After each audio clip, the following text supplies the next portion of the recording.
Welcome back to our final segment, which is going to be our predictions as we do every week. And for most of Central Texas, this is the opening of district. So this is when it really gets serious around here. It's a big week. And it starts with a bang. Thursday night, it's going to be televised on Fox Sports Southwest. Pflugerville, Leander.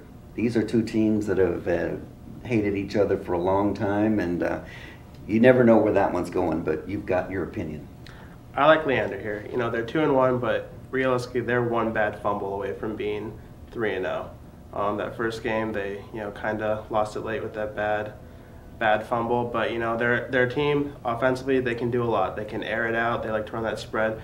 They can also, as A&M Consolidated find out, they can play smash mouth all day long. So I like them. They're pretty solid on defense with Blake Gideon rolling back there in the secondary. I gotta say, I like Leander at home. I'm going to disagree this time because Pflugerville, I think, has just a little bit more firepower. They're 3-0, and they're 3-0 for a reason. They've really got a triple-headed backfield. They've got three running backs who can run for 100 yards on a given day, and Brandon Wilson has been an outstanding steadying force as a quarterback. So I'm going to go with Pflugerville on that one. Let's start off with Friday, another big game. Cedar Park has really looked good this year. They're playing at Georgetown, a team that's kind of on the rise. Mm-hmm. Interesting matchup at Georgetown. I like Cedar Park in this game. I think Georgetown has an opportunity to do some stuff this year, make a playoff run, but I like Cedar Park. First three games, they scored at least 30 points, and their defense has given up a total of 14 points, which I think is impressive. I don't think they're going to get 30 against Georgetown, which has a pretty good defense, but I think they'll put up enough points to win. I think Cedar Park with this one, Hunter Dixon has really been outstanding at running back, and Dedrick McKnight averages 20 yards a catch as a wide receiver. They've been outstanding in their first three games. They're 3-0. They haven't even been close to being beaten. They beat Hayes 35-7 just 2 weeks ago. So I agree with you on this one. Let's go around the block a little bit. Westwood at Round Rock. Talk about two old rivals. Well, as we mentioned in the game ball section, Westwood has Princeton Collins in the backfield, and I like Westwood in this game, but Collins is going to have another big game. In Round Rock's 2 wins, they've held the rushing yardage of the opponent to 75 yards or around 75 yards, and so Collins. He's going to need to have a big game. Kind of messing up with my words there. But no, that's okay. Collins is going to have to be big. But you're picking Westwood. Yeah. All right, I'm going to take Round Rock, partly because of the man you just mentioned, Marcus Jackson. Is actually he's actually averaged about 150 yards a game. He was all Central Texas last year. I expect the winner of this game will probably be one of the favorites to at least make the playoffs from this district, a very competitive district. And anyway, we're going to go to a different game here. Austin High, Westlake.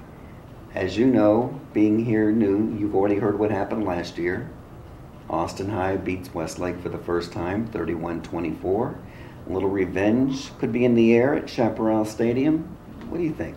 I thought Westlake, they got off to a rough start with that loss to Abilene, but, back-to-back wins over Lake Travis and A&M Consolidated. I think they finally righted the ship. I think they're at home. I like them. Ryan Swoop there, running back, 4 touchdowns, about 7 yards per carry. I like them. I think they can get it done. And they rarely lose at home. And with that said, I'm taking Austin High because I think that they're going to get 2 of their main guys back, and that's Davis Collins, the running back. He hasn't played since the first week of the season. He has had a high ankle sprain. And anyway, he personally ran for 150 yards against Westlake last year. And if he's back, watch out, Westlake. And their second guy, Emery Blake, he's a wide receiver. He ended that game last year with about an 80-yard touchdown pass in the fourth quarter. He has missed most of the season with a cracked collarbone. So I think that depending on if they play, it could go either way. I'm personally going to take Austin High. Last but not least, Stony Point, McNeil. Tough one. Well, I like Stony Point here, and I don't see a reason why not to. 2 of their games this year, they've the 2 games they've won, 131 points on the board. And yeah, it was against Reagan and Colleen Ellison, but 131 points is 131 points. Their quarterback, Nicholas McKissick, even in the game that they lost, that he had over 300 yards total passing and rushing, and also accounted for 2 touchdowns. So, even when they're on the losing end, that kid can come and play, and I just like them in this game. I think Stony Point's probably the most improved team in this area of the state, and Craig Cheshire's he's done an outstanding job of coaching. Despite that, though, I'm going to go the opposite way. McNeil, they won a heartbreaker. They got lucky last week. They 28-25, big comeback late. They have an outstanding quarterback by the name of Jake Fensky. Threw a touchdown pass late in the fourth quarter, 28-25. They beat Belton, and Belton was undefeated going into that game, and that was a road game, so a tough one there. But that's my pick, and you've got your fearless picks, and we're never. But you beat me last week.